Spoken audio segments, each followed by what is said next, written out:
Tiap ketoprak itu bawa lemari, saya nggak pernah. Saya cuma bawa ransel, biar mudah kalau minggat. Gitu. Saya biasanya kalau di panggung saya bawa gitar. Kalau ketoprak minus, ya ngamen. Kalau ketoprak minus maksudnya kalau Ketoprak banyak nggak main, ya ngamen saya. Gitu. Sama teman-teman. Orang tuh semuanya bisa di Ujo itu apa ya jenenge? Semua terlaksana. Apa-apa yang jadi keinginan terlaksana. Sebenarnya itu kan diuji. Oh, dimanja. Diuji itu bagaimana mengelola ini, ujo-ujoan ini. Jadi diturutin, apa-apa diturutin kan diuji. Kalau kita tidak bisa mengelola, nah, terjerumuslah.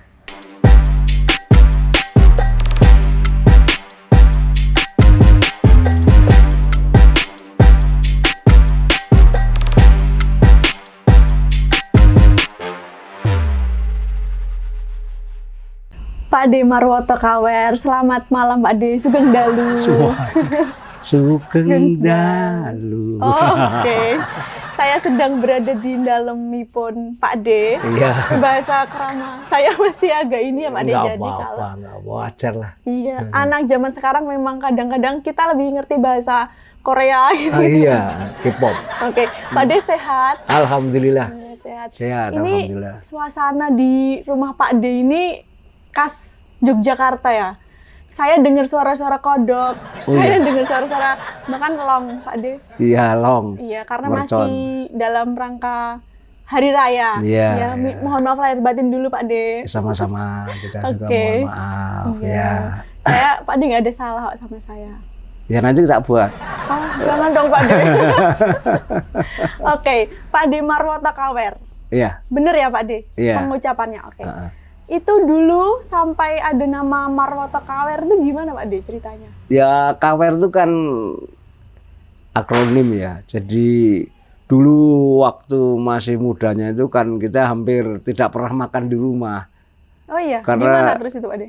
dapat job. Jadi mungkin sehari bisa 3 kali, 4 kali. Orang punya hajat, mantu, supitan. Di KWR itu dari kata karpe ajek warek emoh ragat. Karpe Ajek warek emoh ragat. KWR. Kan makannya Oke. di tempatnya orang punya hajat. Iya. Jadi nggak pernah makan di rumah. Oh, Ya. karpe itu kan maksudnya. Maksudnya Ajek itu karpe ajek ajek itu apa ya? sering. Enggak, sering tetap Oh, tetap kenyang tapi enggak biaya gitu. iya, Karena iya. ajek warek emoh ragat. Bahasa Jawa yang cukup rumit. Ya enggak juga lah. Oke, Pak De. Oke, Pak De ini adalah seorang legenda seniman. Dulu mengawali kisah atau perjalanan seniman Pak De ini dari umur berapa sih Pak De? Saya dari umur 15. 15 tahun. Iya. Oh, saya masih masuk SMK. Oh, iya. Iya kan Pak De? Belum tahu apa-apa, Pak De udah memulai seni gitu ya? Ya karena kepepet. Oh, kenapa Pak De? Dulu ya sekolah nggak punya biaya. Terus mau kerja apa, nggak punya keahlian. Nah, jalan satu-satunya ya lewat ketoprak. Dari panggung ke panggung gitu, yang cuma memerlukan ketekunan, semangat, terus rajin. Syaratnya cuma itu, Iya. kan nggak dimintai syarat apa-apa. Ya udah kita masuk ke situ di panggung, dari panggung ke satu panggung yang lain, terus muter dari Banyumas Banyuwangi lah katakannya. Belum Jakarta, jadi sehingga dari beberapa pengalaman ini kita akan menyimpulkan sesuatu yang dapat kita cerna hikmahnya sambil belajar mengembangkan bakat. Itu. Menarik ini. Ya, jadi dulu di panggung kita sering mencari tambahan nafkah. Jadi ya di samping saya sebagai pemain, tapi juga belajar masalah lighting, Iya. art kita pelajari. Jadi kalau kita bisa mengerjakan itu, kita dapat tambahan. Sambil menyelam minum air. Keselak, Mbak. Tenggelam ya Pak De? Iya. Oke Pak De, tadi kan bilangnya ini karena kepepet. Berarti seniman itu bukan cita-cita utama Pak De dulu atau gimana? Ada nggak Pak De ini sebenarnya aku tuh pengen jadi apa dulu? Polisi kayak atau apa gitu? Mengalir aja, Mbak. Jadi ya kalau cita-cita mesti tinggi dong. Iya, apa Pak De? Juru sembuh. Juru sembuh itu apa? Ya orang yang sering mengobati gitu. Oh, juru sembuh. Ya juru sembuh. Dokter? Bukan? Ya pokoknya juru sembuh, entah lewat dokter, entah dukun pijet, enggak masalah ya. Cita-citanya dulu itu. Makanya waktu di Ketoprak kalau kita keliling itu ada orang yang pintar mijit, kita belajar. Kebetulan waktu itu masih jadi apa ya, pemain fight. Pemain fight itu apa? Yang sering tarung, berantem. Ya. Jadi kalau ada teman keselio, kita mencoba sambil mempraktekkan pelajaran itu. Berarti di Ketoprak juga jadi juru pijat juga? Iya, untuk teman-teman.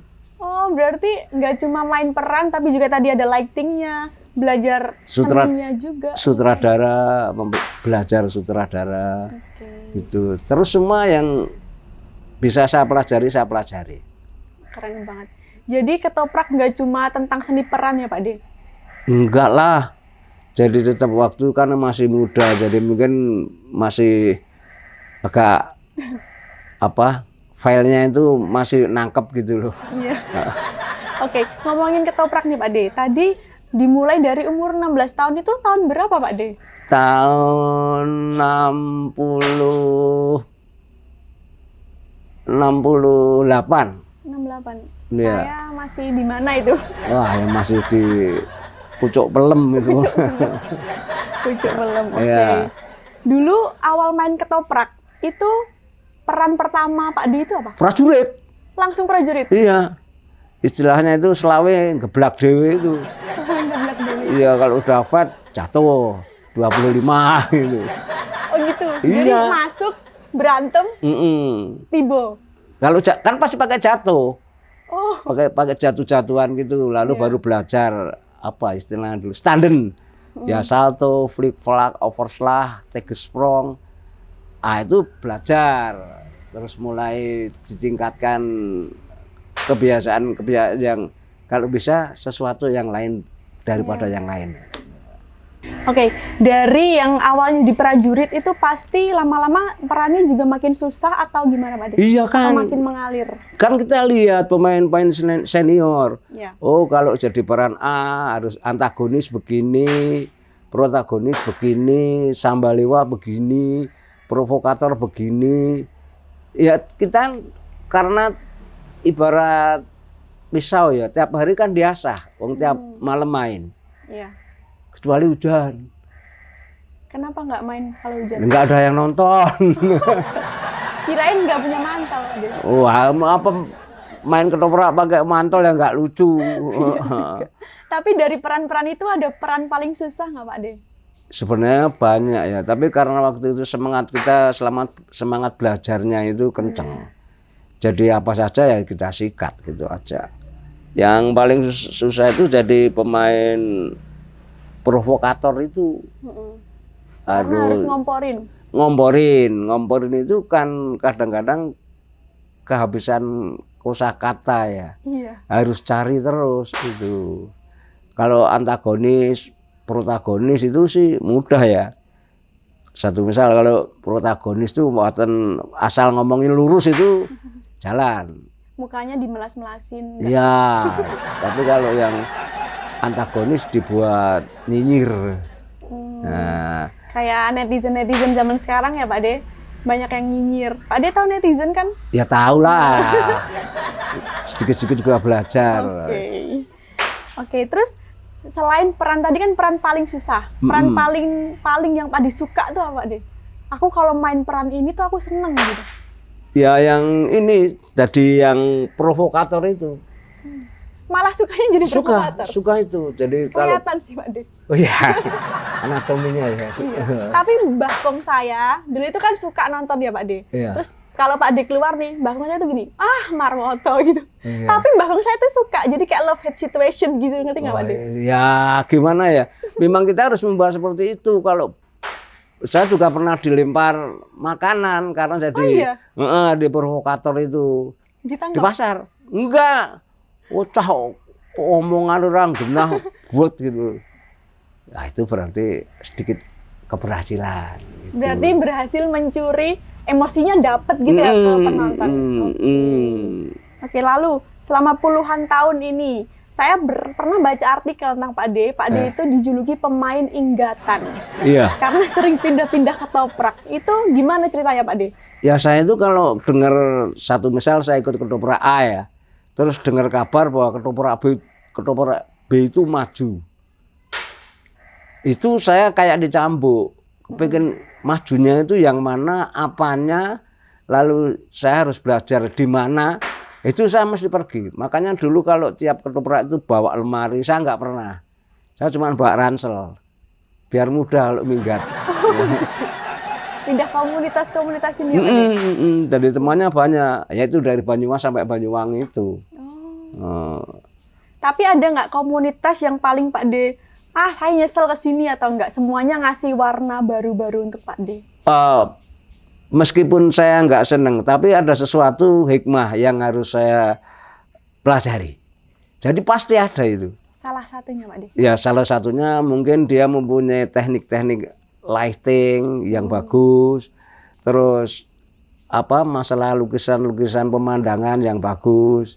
Itu nanti kalau saya pindah ke grup yang lain bisa untuk kontribusi memberitahu, Pak kalau mau buat art itu seperti ini, lebih praktisnya seperti ini. Tetap ada yang kita serap gitu. Berarti nggak sia-sia ya Pak Ade pindah-pindah ini? Ya kepepet itu harus kepepet. Kan biasa meningkatkan taraf hidup. Kalau pindah sana gajinya lebih tinggi gitu. Lah kalau dilalah lebih rendah gimana Pak Ade? Ya tetap meskipun rendah nggak lama-lama di situ cari. Karena apa? Penderitaan di panggung itu cukup menempa ya, menempa. Jadi misal nggak main itu kalau bosnya nggak punya uang nggak kasih uang makan. Oh gitu. Iya. Apa yang kelihatannya jual. Makanya saya cuma bawa ransel, celana ya jual, celana. Sampai pernah cuma satu setel ya nggak apa-apa, sudah terbiasa. Makanya saya nggak pernah lepas pakai jin. Oh, biar langsung. Jin ini setia. Jadi kita pakai itu sampai peliket itu nanti tinggal dijemur sebentar pakai lagi. Oh gitu. Kan kotor nggak apa-apa kalau jin. Nggak kelihatan ya Pak? Iya. Tapi ya. kan baunya kelihatan Pak De. Mana ada urus. Nanti lagi main-main peran kok ini ada bau-bau gitu. Pokoknya dijemur. Angkat dijemur itu nggak bau. Kuncinya dijemur. Dijemur ya kepepet itu tadi. Oke, jadi dari kepepet ini pasti kan perjalanannya nggak mudah Pak De. Oh ya? Itu pernah nggak sih ngalamin, aku ini sebenarnya mau kemana gitu? Ngerasa berat, karena anak muda sekarang tuh kadang kan ngerasa gitu ya Pak De, jalanku berat gitu. Saya biasanya kalau di panggung saya bawa gitar. Kalau ketoprak minus, ya ngamen. Kalau ketoprak minus maksudnya kalau Ketoprak banyak nggak main, ya ngamen saya. Gitu. Sama teman-teman gitu. Saya pernah ngamen di lokalisasi Bangun Rejo. Jadi ketoprak di sana itu mainnya malam. Jadi yang nonton tuh ya orang mau tidur karena tidak boleh tidur di lokalisasi toh. Jadi orang ya mabuk ya tidur di situ. Ketoprak ditonton ya silahkan, enggak ya silahkan. Kalau sore ngamen. Side job. Tapi Pak Ade sekarang malah juga main film gitu loh, hebat banget. Ya. Ada Cek Toko Sebelah 2 kemarin. Ya. Sugio Pranoto, banyak itu Pak Ade. Ya. Kan bekal dari ketoprak. Oh, dulu kan di sini ada arisan teater ya. Di Iya. Jogja itu, zamannya senior itu. Tiap-tiap arisan teater itu saya disuruh nyelingi selingan. Jadi saya pentas di situ. Lah di dalam arisan teater itu kan tokoh-tokoh memperlihatkan kelihayannya. Iya. Belajar di situ. Jadi Oh teater begini, teater begini. Jadi karena tiap hari saya main sehingga ya itu tadi, oh harusnya begini, saya mengambil peran memindahkan karakter pribadi, mengambil karakter yang lain gitu. Jadi apa ya, belajar sambil jalan. Iya. Gitu. Karena jam terbang itu juga sangat berpengaruh ya Pak De. Mungkin juga ya yang saya rasakan seperti itu. Jadi sampai di film ini yang kemarin itu yang terakhir itu Cek Toko 11, tapi sebelumnya di Cianjur itu apa ya, Setengah Hati itu sama Hari Kriting, yang nulis Hari Kriting, Pelukis Hantu ya Hari Kriting, sama Abdur. Jadi sama anak-anak muda pertukaran energi. Iya. Ya kita saling, saya yang banyak tanya ke anak-anak karena anak-anak sekarang itu cerdas. Keren banget ya Pak De, ini nggak sungkan untuk belajar ke yang lebih muda. Kan yang dapat hasilnya nanti saya, bukan dia. Oh gitu. Iya kan? Oke. Kalau yang paling berkesan dulu, ya semuanya berkesan, tapi yang berkesan itu Preman in Love. Oh iya. Sama kenapa berkesannya Pak De?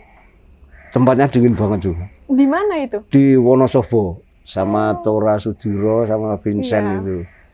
Dan kebetulan kalau sama teman-teman gitu itu chemistry-nya udah jadi ya. Iya, benar Pak De. Itu sampai ya lama lah di sana. Dan Tora sendiri juga ngakui waktu sampai sudah berapa tahun itu dialognya Tora itu anak-anak Wonosobo itu masih hafal. Oh iya. Jadi yang penting kerja keras, jangan mudah patah semangat. Lah ini keren ini. Pak De ini punya akun Instagram juga ya Pak De? Iya. Nah itu ada yang menarik nih buat saya. Tapi itu yang mengelola Pak De sendiri atau gimana? Ya kalau bahasa-bahasanya saya. Bahasa-basahan?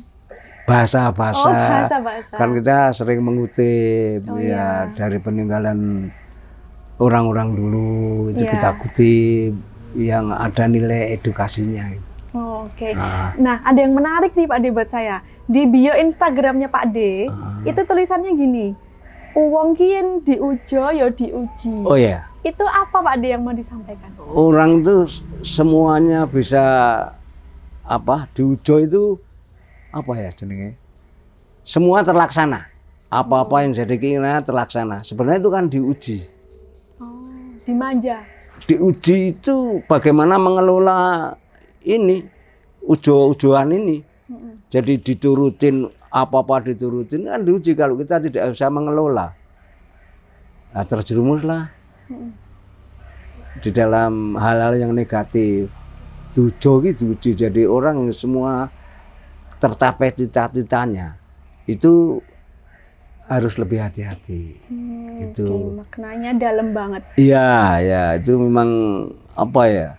Kadang-kadang kita lupa daratan. Sekarang setelah di rumah ini baru merasakan. Oh tetap harus hati-hati, yang nggak berfoya-foya. Dan ternyata bener kan? Iya. Yang baru aja kejadian. Yang apa Pak De? Alah, masuk viral nggak tahu. Ini sekarang banyak yang viral soalnya Pak De. Enggak, kan orang yang punya harta, banyak harta itu, tahu saya. Itu kan jadi ya itu diuji itu. Kadang kita soalnya kalau lagi di atas tuh kayak lupa. Ya tadi Pak De bilang lupa daratan. Itu ujian ya Pak De. Apalagi teman-teman kita, kalau sekarang sih artis-artis sudah manajemennya udah bagus. Kadang-kadang dulu orang waktu di atas dia lupa mengontrol kan begitu. Sehingga di hari tuanya itu hidupnya sengsara. Oh iya. Mungkin kurang lebihnya seperti itu. Anak-anak zaman sekarang lebih melek ini Pak De, mengelolanya. Iya karena memang terdesak dulu kalau orang namanya otodidak ya. Kalau yang sekarang tuh sudah paling enggak pendidikannya tinggi. Kalau dulu kan yang namanya orang punya, sekarang punya, habis sekarang nanti malam dapat lagi kok. Iya. Nggak masalah. Sekarang pendidikan juga lebih mudah sih Pak De, dibanding zaman Pak De ya. Ya penerapannya kan yang susah kalau dulu Iya. itu. Oh, iya sih.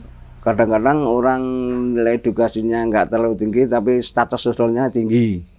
Mm-mm. Itu kadang-kadang yang membuat lupa daratan kan di situ. Iya. Iya kan? Nah, itu yang makanya saya buat wong Dujo itu di situ. Oke. Itu moto hidup Pak Ade atau apa Pak Ade? Iya, Hmm, iya, lebih berhati-hati lah. iya. Nah, tadi kita ngomongin perkembangan zaman sekarang juga. Nah, dari perkembangan yang ada di zaman sekarang juga ini Pak Ade, Ya. itu tuh di perkembangan di ketopraknya itu sendiri juga berpengaruh nggak Pak Ade? Sebenarnya di sini ada apa ya? Sudah ada kanalnya ya untuk mendidik anak-anak, tapi masih belum sampai ke dalam, masih kulitnya disenengin. Karena kadang-kadang terutama di dunia lawak ya, anak-anak itu cuman sudah tahu hasilnya saja. Oh si A berhasil, si B berhasil. Dia nggak tahu waktu kita berproses itu berdarah-darah, nggak tahu. Waktu yang sambil ngamen juga nggak tahu ya Pak Ade? Sambil ngamen lalu ketoprak nggak main, nggak dapat honor. Itu harus jual apa yang ada. Sampai piring yang kita jual. Oh iya. Iya, dulu masih laku ya piring waktu dulu itu. Jadi perhatian kepepet itu tadi. Biasanya orang kalau kepepet itu kreatif ya. Iya.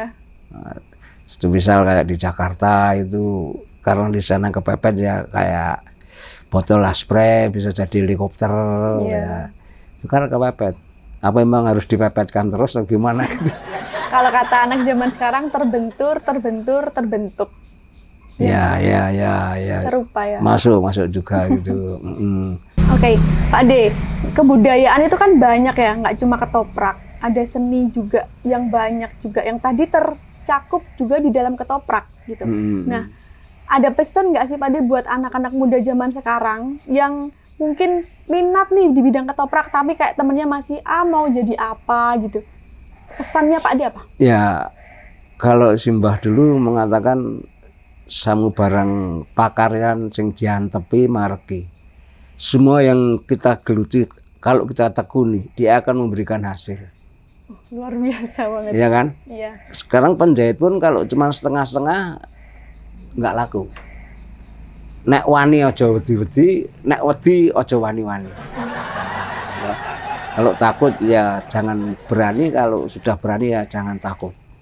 Gitu. Karena tidak ada orang tanpa masalah. Ada saja yang harus kita hadapi. Dan tidak untuk kita hindari, ya kita hadapi. Itu apalagi dalam situasi seperti sekarang ini, baru saja pandemi, siapa yang nggak kena dampak? Iya. Ya. Tapi kalau kita cuman apa yang patah semangat, ya selesai. Ya. Berarti perjalanan ketoprak itu juga tentang perjuangan ya Pak Ade? Nggak Perjuangan. gampang jadi seorang Marwoto Kawer yang sekarang. Ya yang penting mengalir saja. Kalau saya ya ada ini ya kita jalani ini.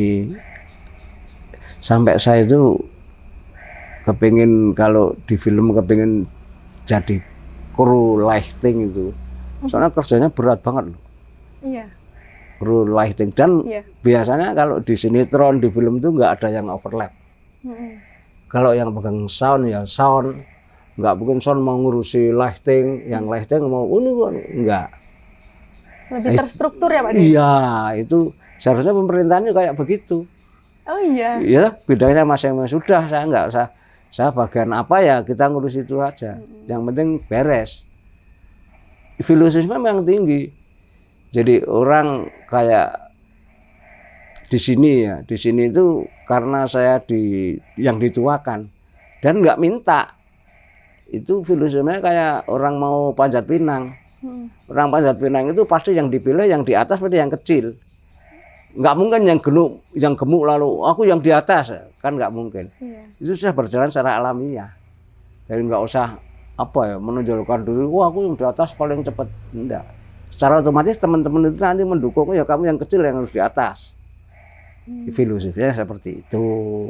Wow, keren banget kita tadi ngomongin perjalanan hidup Pak D, ngomongin tentang suka duka Pak D, banyak banget pelajaran-pelajaran yang saya peroleh dari Pak D, Ya, terutama tentang ketekunan sih Pak D. Saya lihat juga Pak D ini orangnya benar-benar mau belajar.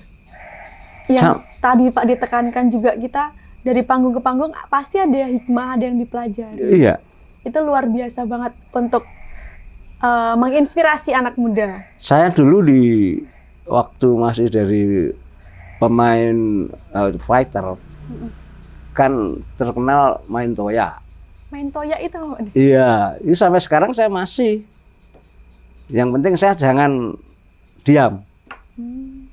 Meskipun tiap sore masih di sini. Untuk main toya, kita cari varian-varian lain yang memperkaya gaya, memperkaya gerak-gerak yang orang lain nggak bisa. Wong orang saya begitu pandemi saya beli sansak.